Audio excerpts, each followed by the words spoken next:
I'm going to ask everyone to join me in reciting what I call the proper American Pledge of Allegiance. If you will, I pledge allegiance to the principles of the United States of America, holding that all men are created equal, that they are endowed by their Creator with certain unalienable rights, that among these are life, liberty, and the pursuit of happiness. I hold further that it is to secure these rights that governments are instituted among men, deriving their just powers from the consent of the governed, and that whenever any form of government becomes destructive of these ends, it is the right of the people to alter or to abolish it, and to institute new government, laying its foundation on such principles and organizing its powers in such form as to them shall seem most likely to affect their safety and happiness. Because I want the restoration of liberty and the rule of law in my lifetime. I want to share with you what John Adams had to say about the subject of the American Revolution. He said, "What do we mean by the American Revolution? Do we mean the American War? The revolution was effected before the war commenced. The revolution was in the minds and hearts of the people." So it's a resolution that we need. We need a second American Revolution, and that's what we're all here to accomplish. In the early part of the 20th century, there was a counter-revolution. Americans, because we had the original revolution. We had the original resolution that John Adams spoke of, and we had the revolution that it prompted, and we had the abandonment of rule of men, of oligarchic rule, of aristocratic rule, of whichever way you want, monarchic rule. We had the sovereignty of the people. We had individual liberty recognized as the primary goal of government. We had the concepts of that Pledge of Allegiance that we just read elevated to the foundational concepts and principles of the country that we were living in at that point, or that our ancestors were living in. Post-revolutionary America. But unfortunately, in the early part of the 20th century, there was a counter-revolution. American liberty and the rule of law were assaulted on many fronts. The most far-reaching and harmful of these assaults was the subversion of constitutional taxation provisions, so as to open up a river of wealth flowing from the pockets of its producers, you folks, us, into the hands of an increasingly permanent political class and its oligarchic owners. We went from abandoning that monarchic, aristocratic, oligarchic kind of structure and successfully kept it at bay for a long, long time. But the counter-revolution did take place. This assault, supported by a massive misinformation campaign, took the form of an institutional pretense that the benign and constitutionally respectful income tax had been authorized by the 16th Amendment to be administered as a non-apportioned capitation. The effect of the ignorance tax scam in facilitating the revenue and corresponding growth of the state is dramatic, as vividly shown in this graph charting the growth of the federal government. You can see what happened here. 140 years, we had the hockey stick handle. And then starting about 1943, with the onset of the ignorance tax, as a consequence in large part, or perhaps as marked by the institution of the Current Tax Payment Act of 1943, which was the resumption of withholding, which had been put in abeyance in 1916, even though it had been an original part of the tax from 1862 until that time. It was resumed in 1943, and the ignorance tax scam was instituted at that time, so that the withholding was, rather than simply being a resumption of the withholding as the law is written and as it had always been, which was a withholding from the federal workforce. Businesses around the country were actually outright fooled, and co-opted into applying those same rules to their own workforces, their own non-relevant workforces. And so we saw, up through 1943, an average rate up to that time, average rate of income tax filing of less than 9% of the population of the country. We had a total state revenue structure, taxation structure, on average less than 10% of GDP during that entire time. a state small enough to drown in a bathtub, to use Grover Norquist's delightful expression from a number of years in the past. We had this, the blade of the hockey stick then appears, and we have the income tax being misapplied, filing rates jumping to annual averages of over 90%, and the state becoming the 800-pound leviathan that is eating out the substance of Americans and has been steadily for all of our lives and for the bulk of the lives of our parents. So, a little illustration. Yertle the Turtle. Everybody remember Dr. Seuss and Yertle the Turtle? Anybody ever see this one? All right. You know, the king turtle came to the belief that that he was the ruler of everything he could see, so he wanted to see more and more and more. And in order to do that, he had all of his subject turtles stack themselves up on a rock to get him higher and higher into the air so he could see more and more and claim control over more and more territory. And poor Yertle the Turtle was the one on the very bottom, and of course, you know, he was increasingly squeezed. He was just more and more suffering. And until finally, well, the king sat up there all proud and fat and sassy, and Yertle suddenly developed an itch in his throat and had to cough, and he coughed, and the whole thing fell down.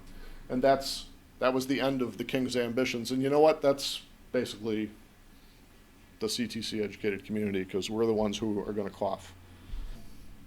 Measures undertaken to perpetuate the income tax scheme and its benefits to the political class have made the American people suffer great evils and become complicit in great evils. As Thomas Paine said, taxes are not raised to carry on wars. Wars are raised to carry on taxes. Does everybody understand that principle? Very critical, key thing, and very widely misunderstood. People imagine that, you know, wars are these things that we discover are, you know, critically necessary. We have to go defend ourselves. We have to go do things to defend our allies. We have to go out there and build up the military. It's exactly the other way around. And Tom Paine, as far back as 1776, recognized that. It's a fundamental reality. It's an important reality. As H.L. Mencken said, speaking to the same concept, recognizing, having the same wisdom and recognizing the same reality, the whole aim of practical politics is to keep the populace alarmed and hence clamorous to be led to safety by menacing it with an endless series of hobgoblins, all of them imaginary. It's all a fraud. It is a fraud. The dangers, the threats, the fear, the Sturm und Drang, all of the, you know, we got to do something stuff is a fraud. It is there to justify the imposition of a high tax rate, the money from which will then feather the nests of the people who are exciting all of the fraud. Randolph Bourne, in around the first part of the 20th century, I don't recall the exact date of this quote, said it again, same thing. War is the health of the state. The state likes war because that's the justification for the state taking lots of money from people and spreading it to its components, spreading it to its clients, its cronies, its apparatchiks. War is what the state loves because that's what makes the state strong. It isn't because war is the necessity and the state just, oh my God, we don't want to be doing this, but we gotta. No, not at all. It's, hey guys, you know, the larder's getting a little empty. What do we do? Hey, let's start a war. Let's round up some aggression. Let's commit a false flag event. Let's do something to make that we can use to make people nervous and let them be complacent as we take more of their money. And we'll spend some of it. We'll send some of it to the arms manufacturers who will send back campaign contributions to us, some of which will end up in our personal bank accounts, some of which will just end up in our treasure chest. They'll ensure that we resume office next election. Some of it will go to increased salaries for ourselves, for our nephews, for our friends, for other people who vote for us. It's a racket. It's a big racket. James Madison said, the fetters imposed on liberty at home have ever been forged out of the weapons provided for defense against real, pretended, or imaginary dangers from abroad. A little bit of a twist on the basic theme here, but essentially the same message. Those real, pretended, or imaginary dangers from abroad, and in our case, they're all pretended or imaginary. We have two big oceans. We have friendly neighbors on the north and south. We've never been invaded by anybody, ever. Never. So their pretended or imaginary dangers, they will be the justification for fetters imposed on liberty at home. And this is what, this is a graphic representation of the whole thing. I mean, that's not what Goya had in mind. This is Saturn eating his young, but it provides a nice image of the reality. We grow Leviathan great enough, and Leviathan begins feeding off of us. It's just how it works. It has to work that way. But there's a remedy. You folks all know it. The overall deception about the nature of the income tax. And remember, back to that chart, the hockey stick chart. It is the tax that is the thing that makes all those other bad things possible. So this is the remedy is, turn it off, okay, please. The remedy is taking the money away. Take the money away, and we don't have the war because it won't generate the taxes. It won't generate the funds. We won't have a lot of things that are done to us because there won't be any incentive to do them. We won't have to worry about a lot of things that other people do because we won't have the money to make it worthwhile for anyone. They won't have the money to make it worthwhile for them. So that's the remedy in progress. The overall deception about the nature of the income tax was laid bare in 2003 in Cracking the Code, the Fascinating Truth about Taxation in America. Immediately upon publication of the book, readers began to recover amounts which had been improperly withheld or paid in against potential tax liabilities they now realized did not arise. These folks learned that what the income tax really falls on, and that in the past they had unwittingly participated in misapplying the tax to their own unprivileged earnings. Being serious law-respecting American grown-ups, they promptly resolved no more. The recovered amounts include all normal federal, state, and local income taxes, as well as Social Security and Medicare taxes, which are just income surtaxes. So, a little representation of, in black and white, of the reality of what we're talking about. This is an IRS form sent to a CtC educated filer. I think this was about their 2015 filing. And as you can see, they're pointing out that the filer's calculations were 0 adjusted gross income, 0 taxable income, 0 total tax. That was the CtC educated filer's calculations. Here are the IRS's calculations based on the same information. And this includes, by the way, of course, the IRS, which has all the documentation from the people who paid this person as well. They had the W-2s and so forth. They calculate adjusted gross income, 0. Total taxable income, 0. Total tax, 0. They report the amount withheld, about $8,000. Credit, $8,000, which is what that guy's check was about 3 weeks after this notice was issued. As you all know, at this point, CtC educated filers have recovered complete refunds on something better than 250,000 individual occasions. 250,000 individual occasions, more than that number. That's the IRS. Those are IRS figures alone. The state figures add a great deal to that number.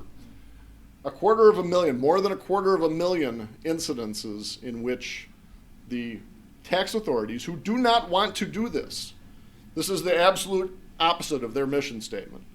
They do not want to be giving money back to people, but they have to because it's reality. It's a legal reality. They know it is a legal reality. It's not that they wouldn't know how to pull the plug if it was just a matter of, oh my goodness, what's going on? It's a big mistake. Yank that plug. They know how to pull the plug if it's a big mistake.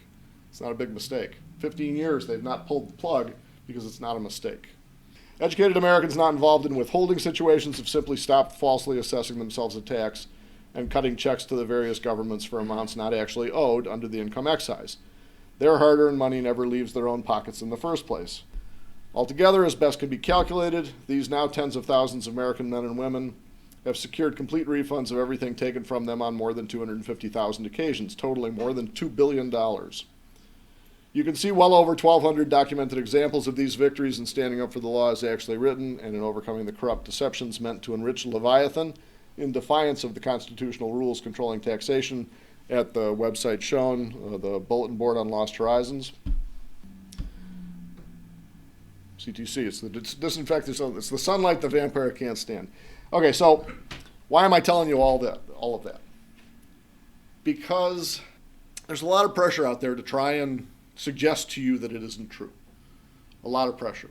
There is resistance from tax agencies sometimes. Yes, more than 250,000 acknowledgments, capitulations, if you will, and not, mistakes or randomized, but absolute pulled from the teeth of the lion type capitulations and acknowledgments. Absolutely. But there's still some resistance that some people face. Some of you in this room are facing resistance right now or have faced it in the past from tax agencies, either state or federal. And whenever you do, there has to be this sense, this tickle in your mind thinking, well, maybe I'm not right. Maybe what I'm doing isn't right, because otherwise, why would they be doing this?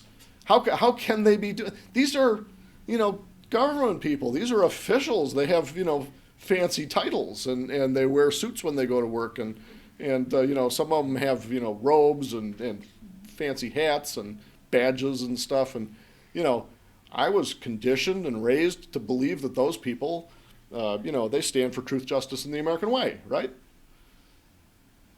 So there's got to be that little tickle, that little am I right? Am I really right when I stand my ground, when I make my arguments, whatever? I want you to know that you are, okay? You have to know that you are. It's important that you understand, and just absolutely, without any second guessing at all, that you are right. And you are right, and you can tell that you are by looking at the evidence, the hard fact evidence. Not intimations, not arguments, not anything. Look at the hard fact evidence. What has happened? You can look at the law. You can read all the stuff that I've published about, that compiles the law and shows to you what it is. You can see, and you guys have all probably seen, or most of you have seen, places where actual federal courts, federal appellate courts, have actually lied specifically about things that the Supreme Court has said about the tax in the past. I mean, outright lied about it. So, you know that these are not honorable people. They're not people who are going to tell you the truth automatically. They're going to do things that are wrong. They're going to do things that are bad. And it's not because you're wrong and they're right. It's just because they're bad and you're right.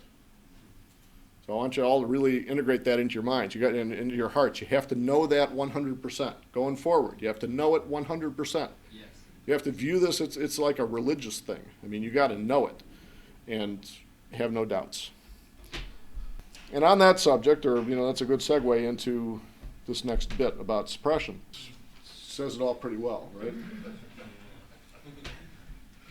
I like that Dad's casual inquiry. Here's what you're going to hear from even today. If you ask, has anybody done an identity check with the IRS? One of the identity verification calls? Anybody? You have? Did they challenge you on any of your stuff when you were having that conversation, or was it straightforward and just? Pretty straightforward. Okay, it's about 50-50 the way those tend to go.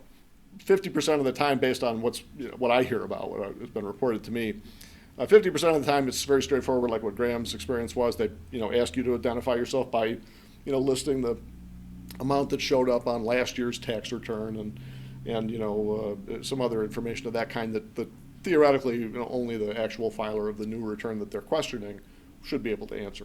Questions they should be able to answer. But the other 50% of the time, the questions then go into for instance, and it may be that this is honest questions, but I don't think so from the frequency with which they happen. Well, one of the questions will be something like, how many wages? What did you report in wages last year? And a CtC educated person who is not first out of the gate on that one filing will say 0, typically. Not all, because some people actually have government jobs and have other jobs too, but usually they'll say 0, and then there will be a series of questions like, what on earth are you talking about? how much withholding did you report? Oh, $15,000. But you said you had 0 wages. But how is that possible? And it'll go into sort of a what on earth are you talking about? You're crazy, and how can you say these things and all that? And the sense, is it's that's the default IRS position. If we were to have an IRS agent come in here and be questioned about any of this, it would be of course everything that people earn is taxable. Of course everything you get paid is wages or whatever, self-employment income or whatever. That's their default response. Don't pay any attention to Joe. He's just cleaning up the office. This cracking the code book is nothing but frivolous nonsense, false and frivolous nonsense. While Joe's wheelbarrow is running those refunds out to the mailbox. That's reality back there. This is the false sense that the system wants to deliver to people up here. It's the devil talking in your ear. So, and part of the problem with all of that, that's part of the suppression effort. And the problem with that suppression effort is it keeps a lot of people from lending their weight to us, to the crowd that is actually knocking down the doors to liberty on this front. Those intimations of resistance to CtC are leading other people to run off looking for silver bullets, to just figure that there must be something wrong there. I don't know what it is. I've read this stuff and I don't see the problem, but there must be something, or those officials wouldn't be telling me to ignore Joe back there, and they wouldn't be telling me that this is false and frivolous nonsense and what have you. So it's important. Let's talk about overcoming suppression. Somebody sent me this graphic, one of the CtC community, and I really love it. Self-explanatory. Fate whispers to the warrior, you cannot withstand the storm, and the warrior whispers back, I am the storm. And that's what you got to be. That's what we've all got to be. We got to be the storm. We got to be the thing that they cannot withstand. This is one of the things that someone who is being a storm did. This was on a freeway in Missouri, and it was probably seen during the time that it was up. It was probably seen by 300,000 people, maybe more than that. And it's simple and it's straightforward, and it's how the storm works. Not saying that anybody should feel obliged to get involved in any. This is not expensive, by the way. Just so you all know, to hire or to rent a billboard like this and park it up there and have it be seen by 300,000 people costs about $300 or $400. Really? That's it. How much time was it up? Oh, it was up about a month, I think. Wow. Freeway's got a lot of traffic. We got a lot of traffic. Do you know which freeway? I don't. I just know it was in Missouri. Yeah. More SoCal. Yeah, I mean, you put it on the 405, and it's going to be seen by 3 million people. You know? It's going to cost you a little more, too. It would probably cost a little more. Yeah, it probably cost a little more. A lot of time to look at it, too. Yeah, a lot of time to look at it. Oh, man. We drove the 405 for the first time in my life, Doreen's too, yesterday. And we because of the difficulties of getting in, we landed in LAX at 5 o'clock or 4:45, something like that, in the afternoon. So we got our car and got on the road right about, it was 5:03 when we actually, pulled onto the 405. Rush hour. I'm telling you, it was, we went 7 miles in 25 minutes. And yeah, it was just unbelievable. So Way around the 405 to go through Arizona. probably faster overall, yeah. But anyway, absolutely right. A lot of people will see it there, a little more expensive. Yeah, and that's why, you don't do that yourself. That's why you do that with the, 15 other people, and everybody put in a little bit and do it. I mean, it's easy for me to talk, right? I'm talking about spending other people's money here, right? And other people's time and attention. I do plenty of that myself, and I'm not ashamed to suggest to you all that's what you need to be doing too. you do need to do it. You don't have to do the expensive thing, though. You can do the simple thing. You know, we produce stuff that we put under car windshield wipers. You know, it's kind of annoying sometimes to find stuff under your windshield wiper, right? But at the same time, how else are you going to get the message out? You know, the mainstream media avoids this like the plague. Why? They don't want to change in the status quo. They do not want this information out there. It is a co-opted media. You all know that perfectly well. They are co-opted. The only time that the mainstream media has ever written anything about CtC has been to smear it. And that's been done several times. A couple of New York Times articles, you know, some other things. They don't want this out. They are pigs in crap in the status quo. They don't want to change at all. They love this. And they're going to suppress it. They're part of the suppression effort. So that's not the way it's going to happen. It's going to happen it's on a grassroots basis. It's going to happen because people like you do the kind of thing that we do, which is you print little leaflets. You know, it doesn't have to be any big deal. I have a dozen or 15 or maybe 20 varieties already written in the outreach page at Lost Horizons that any of you can download and print, you know, at the cost of a couple cents a copy to print the large page stuff. You can print some of the little stuff, you know, 5 or 6 things to a page and just cut them. And, you know, all you have to do is tell people, go to losthorizons.com. That's all you have to do is have that alone. You know, hi, I'm your neighbor, and I recommend you go to losthorizons.com and start learning stuff. That's all you have to say on one of those things. And go out there and, you know, pepper some windshields with them. Do bulletin boards in the grocery store. You know, you got to be the storm. That's the thing. You got to be the storm. Because otherwise, you know, you can't withstand the storm. Because otherwise, the other guy's the storm. Hang out at the post office on April 15th. Yeah, you know, you could do that too. Although at that point, it's kind of too late for most folks. But seriously, this is an example. There are many other things that can be done. The outreach page at Lost Horizons offers you lots of those. Gives some tips and some hints as to how to go about that. Getting together with your friends and neighbors, you know, in your own state, is a great way to do it. It's a good thing to do anyway. I mean, everybody likes to be together with people who understand, you know, where they're at politically and ideologically, and you know, you want to be, you know, brave people like to be with other brave people. That's just a reality. It feels good. Just have a barbecue, you know, get together. I mean, do the stuff. It matters. It really does. And by the way, you know, you do that kind of thing, just the social stuff. Other people like to do those things too. They like to socialize. They like to show. You know, you get your family members in some cases. You know, your neighbors, friends from work, whatever. They'll come join you. They don't know anything about what you're, you know, CtC. They don't know anything about any of it, but they'll come to a barbecue, and they'll start learning. You know, when we do our annual Declaration Day parties, we have lots of people there. Relatively speaking, lots of people who don't know anything about any of it. They don't know anything, but they learn it. They're there immersed with 70 other people who do know, you know, or 60 or 50 or whatever is the number of, you know versus don't know. And they suddenly discover, wow, you know what? There are all these people that all know the same thing, and they can talk about it intelligently, and they will talk about it, and they're friendly people, and I like them. And you make converts. You make people who want to begin learning that way. And you should do that, you know. Get together. That's one of the virtues. It's one of the reasons I'm doing this today, is so that you guys can meet each other. It isn't so I can just talk to you. I can do that. I could just write another article, and say everything that I'm going to say to you today. I really could. There's absolutely no reason for us to go to the trouble of being here. So here's another example of people being the storm.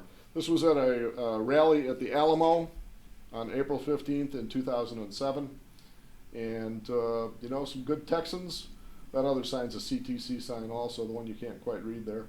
Some good Texans got out there and got on the Glenn Beck show with these signs, and they made a difference. You know, there are tens of thousands of CtC educated people out there that are standing up and doing the right thing all the time. I mean, I was going to say every year, but you know, it's all year long.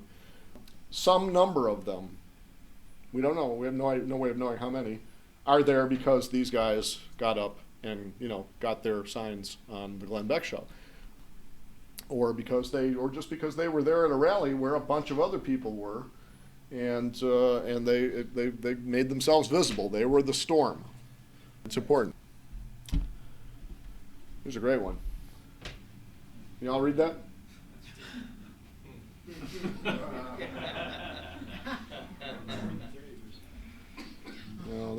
The CtC community is not the only one that recognizes a problem with the income tax. So, make use of fun things like that. Shame. People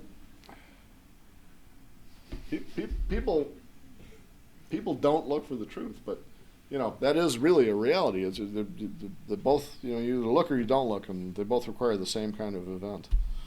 Self-interest. Here's Tom Paine again. More wisdom. Two distinct classes of men, those who pay taxes and those who receive and live upon taxes. That's just the way it is. It's a reality.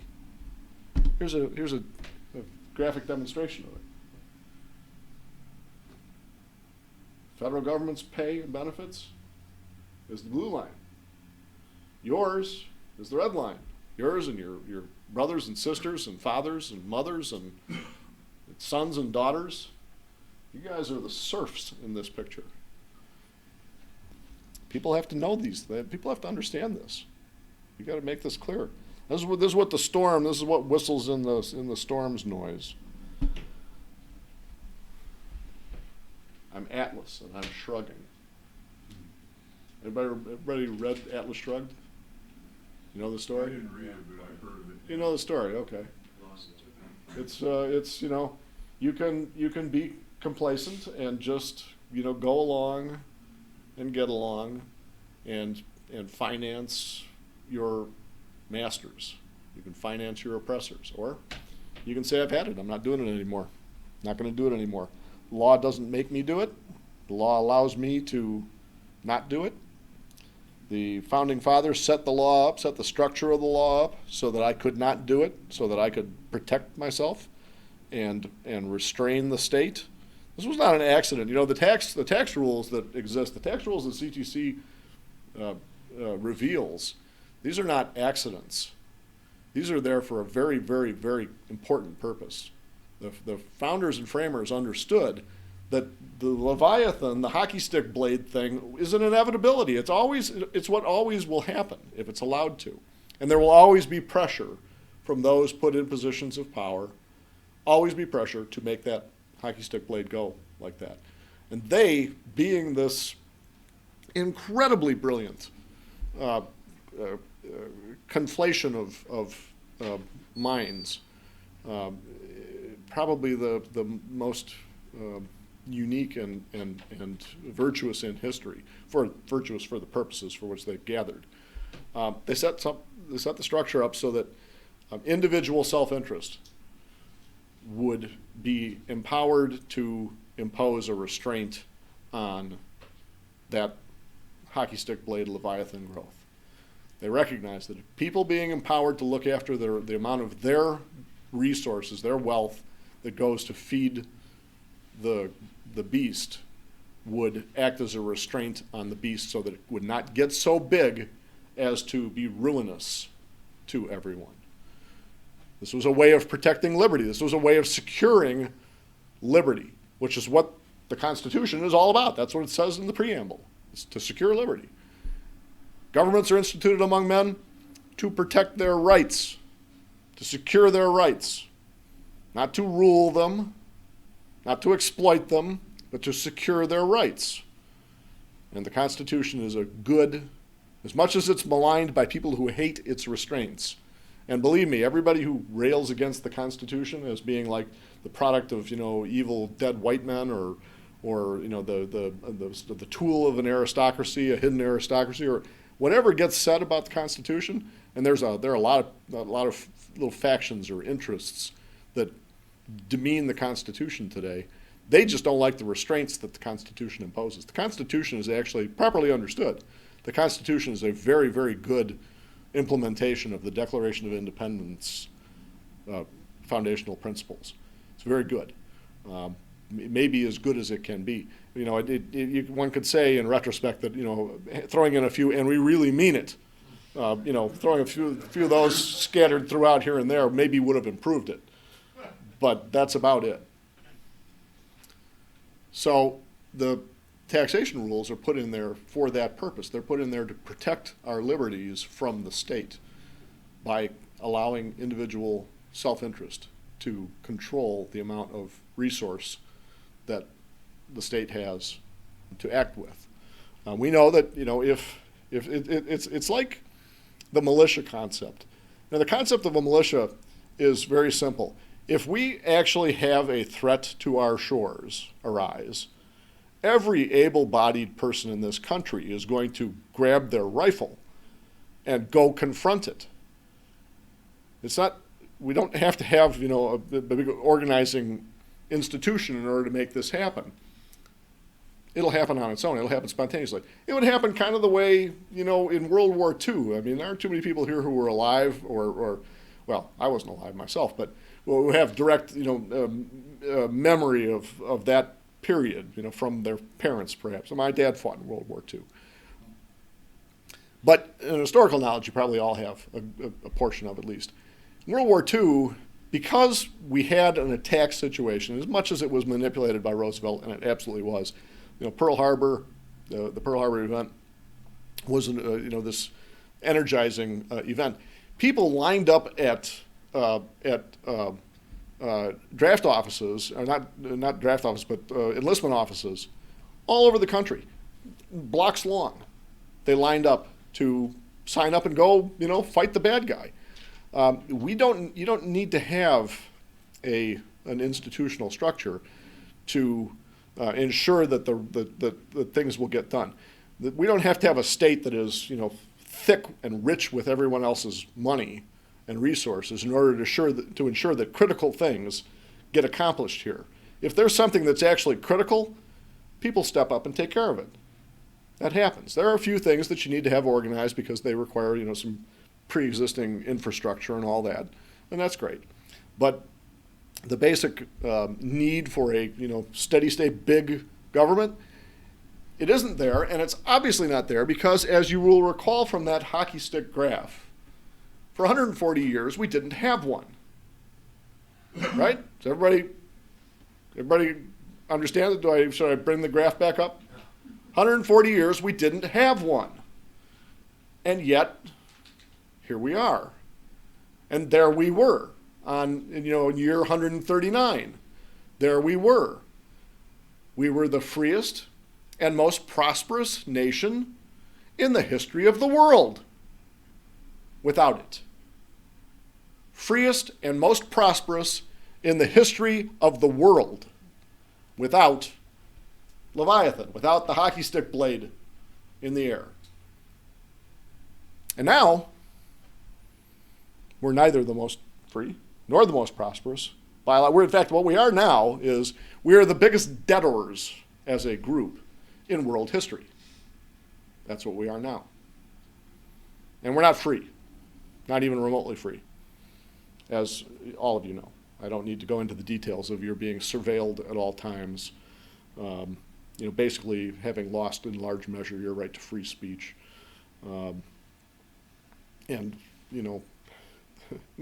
Everything. I could list every single thing that you would imagine to be a hallmark of freedom in the American, foundational sense, and there are very few that are not compromised heavily at this point in time. Use ridicule. You all saw this one not too long ago. I forwarded this around. I hope that you all forwarded this around as well. How many people here have a Facebook page? Anybody? Not too many. Wow, that's interesting. There were like 2 or 3.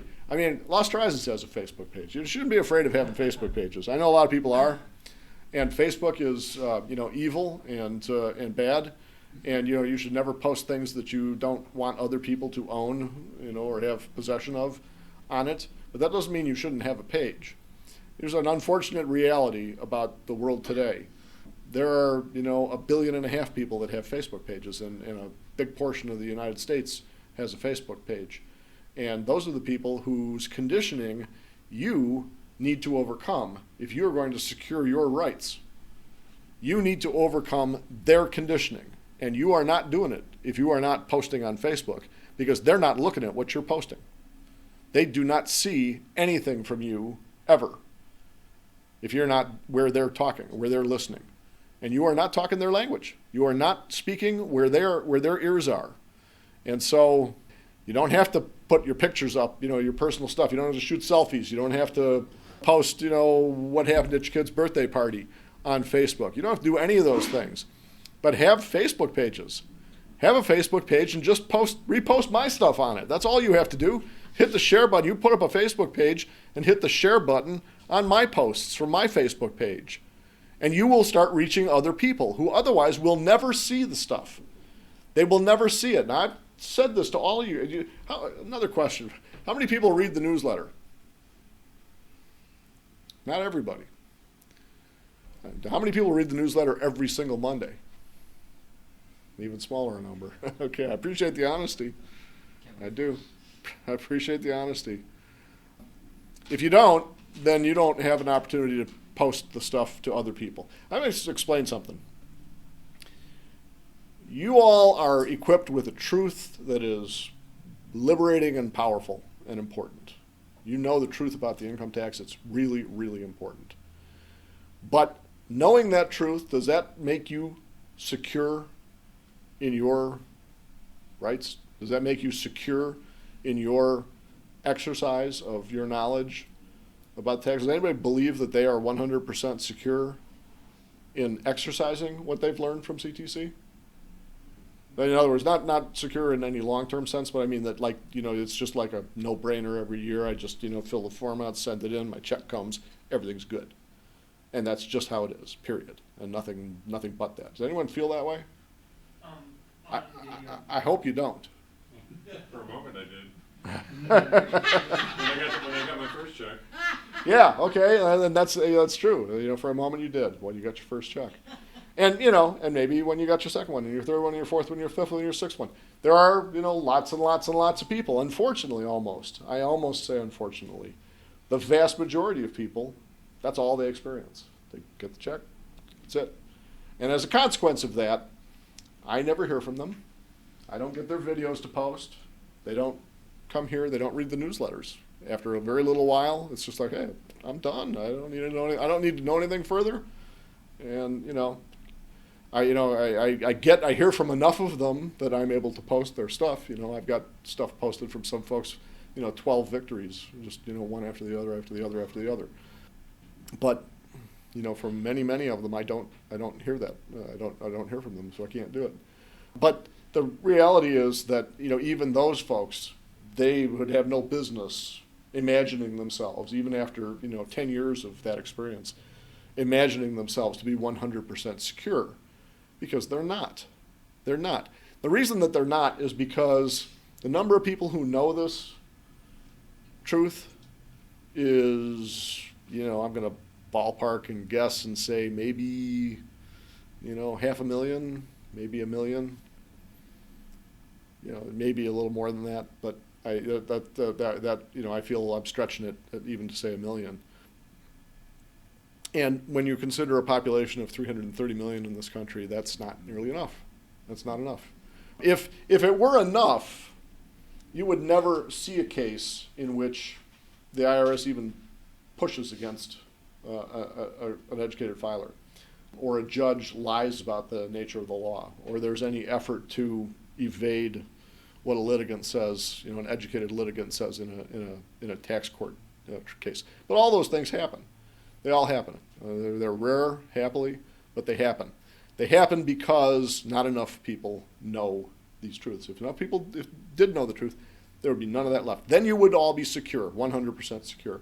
You'd be as secure as you are in, your ability to go to the store and buy shoes, or, whatever. I mean, any other mundane, routine thing that you do. You'd be as secure as, Americans were back prior to 1936, when no more than, at that time in 1936, 3.9% of the population filed an income tax return. The other 96.1% had no fears whatsoever about being harassed for not filing a tax return that year. Not any at all. And they had no reason to be, because the majority of the population knew the truth about the tax at that time.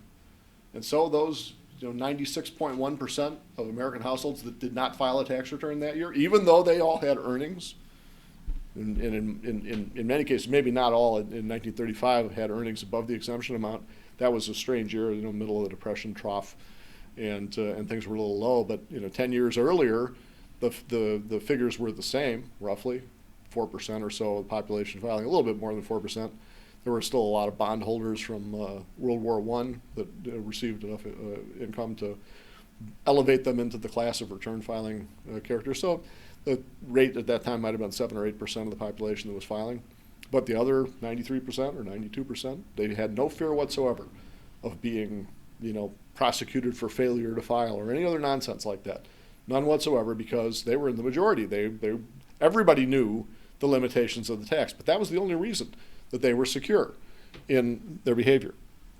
Same thing is true today. So the reason I got off on that, we started asking about the newsletters, because it was back in August or thereabouts, maybe July, that I posted this page, this little write-up, and I wanted to know, what the odds were that any of you had shared it with other people. And I'm not directing this at anyone in the room in particular, but I know that not many people did, actually. The fact that there are only a couple people with Facebook pages means that it wasn't shared on Facebook by very many people here. How many people here have a Twitter account? 2 people, 3 people. 3 people out of, what we're 24 or thereabouts now. What's Twitter? Twitter is where all of the people who are on Facebook and a bunch more who aren't do all of their get all their access to information. The point is that if you're not there, then you were not reposting this to anybody's eyes. This is a very telling piece of material. Can you all read it? Do I need to read this to anybody? It communicates a lot. But nobody saw it that doesn't, read my newsletter, and my newsletter doesn't get read by that many people. I kind of rely on other people. I rely on you to help spread it to, the 6 degrees of separation, that famous little stat of the number of people that we all can contact and we all have contact with. You got to do those things. That's what the storm does. The storm makes a big noise. I'm going to stick with that analogy for a bit. It makes a big noise, and the winds blow on everybody. It touches everybody. And you guys, you folks, I'm sorry, young lady, I keep saying guys, and I have to recognize that you got to be the storm. For your own sakes, you got to be the storm. You got to be. A friend of my wife's was scammed badly on Facebook, and so that makes one reluctant. But what does scammed on Facebook mean? They got talked into doing something by somebody else on a Facebook page? Yeah, convinced by some stuff. Okay, I'm not talking about using Facebook as a communications device in the sense of how you chat with your friends. I'm talking about using it to proselytize to your friends. As a tool. As a tool. Yeah, and That's now right. that I see it Facebook, Twitter, they are tools. They are means of injecting information into onto the computer screens, onto the phones, the device screens of other people who otherwise will never see this stuff. You've got to be a counterweight to the, counter voice to the voices of nonsense. This will help me strip the fears that I have. Exactly. Thanks. Common sense. We're talking now about tools for how to explain things to people, and this is just kind of a graphic representation of how to communicate that reality. In particular, here in the tax honesty community, which probably almost all of you have some contact with people in the tax honesty community, because generally speaking, people in the CtC community, a lot of them come from that community, and a lot of them end up interacting with tax honesty people. CtC is, are you all familiar with the history of CtC? The week that I first published CtC in August of 2003, the IRS downloaded a complete copy of losthorizons.com. They printed the whole thing out. was a small site at that point, quite small. But they printed all the pages. They printed, pages of the entire content of the site. And they began an investigation, so to speak, in an effort to get a court order enjoining publication of CtC. They did that the day the book was published. They began the process of trying to have the book enjoined from publication. Did they know you were writing it? Yeah, well, apparently they did. Oh. I had, in December of 2002, I had published a little 25-page synopsis of the core material that CtC was going to explain in detail. So the basic elements of the truth about the tax had been laid out at that time, December of 2002. And then over the course of the next 8 months, I wrote CtC. And the day it was published, they printed this copy on my website, prepared it. Eventually, that made up a part of the evidentiary package that was stuck on my doorknob, actually, my screen doorknob. And I went through 4 court actions in this effort to suppress CtC by enjoining the publication of the book. One right after another, over 2 years' time, 2004 and 2005. They can't rebut it, and they can't stand the idea of it being out there doing what it's doing what it's done for you folks, and doing what it'll do for your neighbors if you alert them to it. So, this is one of those things that you can point out to people. That's, the plane that gets the flak is the one that's actually heading for the target. And here's the flak that this plane has gotten. Now you decide for yourself, is that the one that's really heading for the target? The evidence shows it clearly.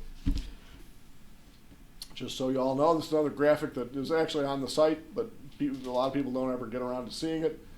This is CtC progress in the several states. All the green states are states that have acknowledged the reality of CtC, the legal reality of CtC, and returned money to filers.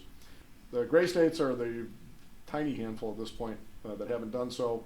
The dotted state, Tennessee and whatever that is, have a very, very limited form of income tax, and the white states don't have any income tax, so they don't have, there's no occasion for them to acknowledge that truth. Point out what's at stake. All of these graphics, by the way, are on the Lost Horizons newsletter page or mid-edition update page. They're all available to all of you to make use of in making those Facebook posts and those tweets that most of you are not doing, but could begin doing. So, this is a way of explaining part of the point. And again, this graphic is available to you. You can use it anytime. Just copy it off the site and use it. Here's a nice little summary of what the political thing is all about. Giving money and power to politicians is like giving whiskey and car keys to teenage boys. That is exactly how it works. That's exactly what it's like. And here's Saruman saying, do you want me to stop? Then why do you keep sending me so much fuel? That really is that's what it's all about. That's what it's all about. That's what Tom Paine was talking about when he said, taxes are not raised to carry on wars, wars are raised to carry on taxes. You want me to stop parading around the world and making enemies for peaceful Americans living at home? Stop buying me all these bullets. And this is kind of what's at stake as well. We're still in the use common sense feature here. Right now the wars that are being used to raise taxes involve a lot of bellicosity in a nuclear armed world, and with complete abandon, with a completely irresponsible abandon. And this is what lies at the end of that road.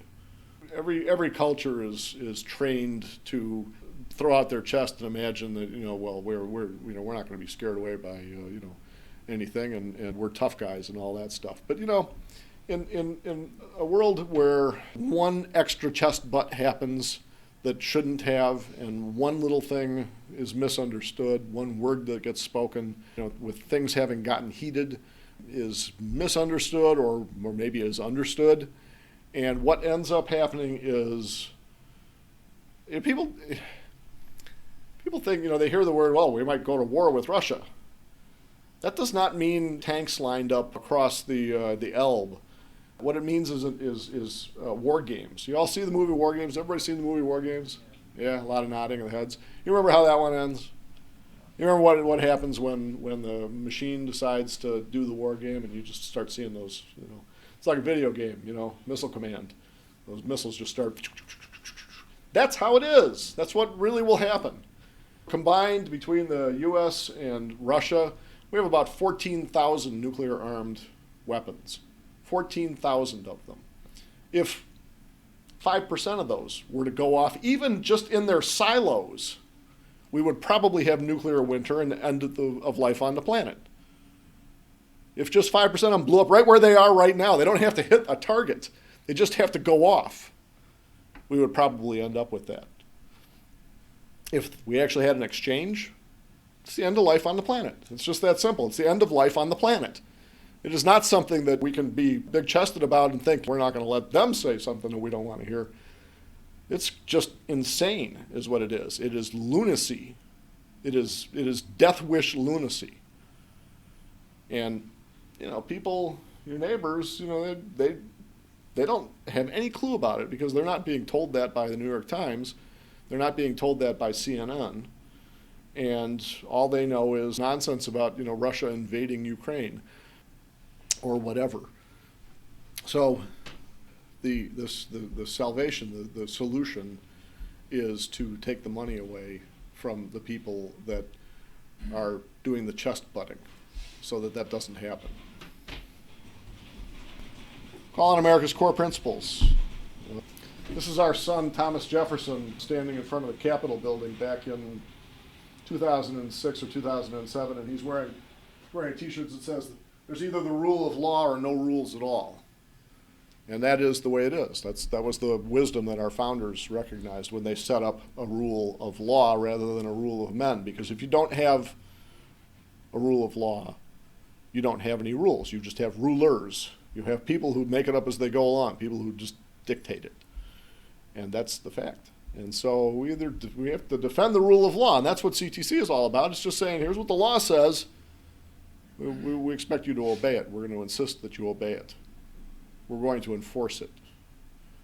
And because if you don't, then you're just ruled. You're just a serf. And you might as well have a king. You might as well have King George back in here and call him that. Instead, we have something exercising those same powers, and we just don't call him that. It matters.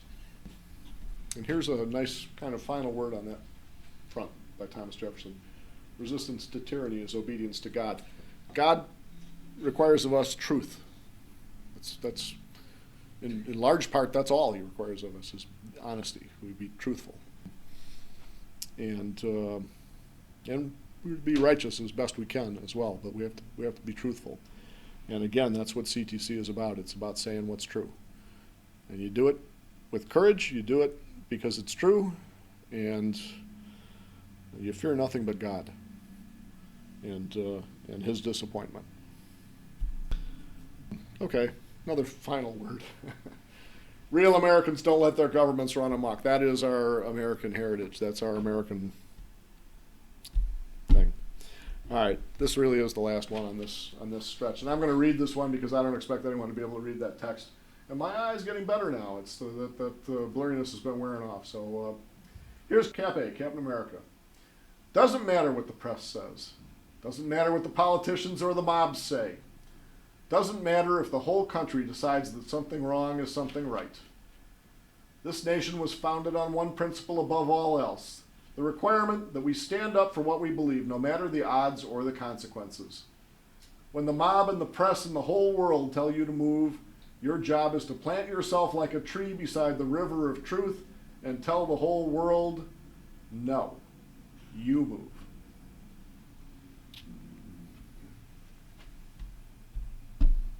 So,